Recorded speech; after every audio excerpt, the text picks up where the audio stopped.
Hello everyone, আমি beauty. আমার একটি নতুন ভিডিওতে আপনাদের অনেক অনেক স্বাগতম। তো আশা করি আপনারা সকলে খুব ভালো আছেন আর আমিও খুব ভালো আছি।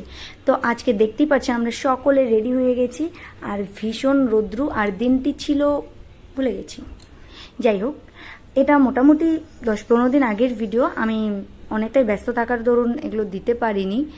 আজকে আমরা যাচ্ছি পোড়া পাহাড়ে, মুকুটমণিপুরের পোড়া পাহাড় বলে একটা জায়গা আছে। সেই জায়গায় আমার ভাই বাইক চালাচ্ছে, পেছনে আমি আর আমার ননদ ভীষণ এনজয় করছিলাম। চারপাশে সবুজের সবুজ, মানে সবসময় এই শহরে থাকতে থাকতে না ভালো লাগে না। আমি অ্যাকচুয়ালি ছোটোবেলা থেকে গ্রামে বড় হয়েছি, তো হুট করে শহরে থাকতে আমার বেশ একটা ভালো ফিল হয় না। আর যখন আমি গ্রামে চলে যাই তখন আমার ভীষণ ভালো লাগে, মানে এতটাই ভালো লাগে কি বলবো আপনাদের। তো যাই হোক, এতটা রৌদ্রুর মধ্যে আমরা বেরিয়ে পড়েছি, কারণ আমরা পাহাড়ে উঠবো যেহেতু, তো তাড়াতাড়ি বেরোনোই খুব ভালো। আর ভীষণ গরমও ছিল সেই দিন, ঘেমে নিয়ে একাকার হয়ে গেছিলাম। আর আমরা পাহাড়ে উঠছিলাম এখন। এটা হচ্ছে এই যে পোড়া পাহাড়, এই যে পোস্টারটা দেখতেই পাচ্ছেন, অর্ধেক ছিঁড়ে গেছে, জানি না কে করেছে এই কাজটা। আমরা সকলে মিলে উঠছিলাম আর ভিডিওটা আমার ভাই করছিল।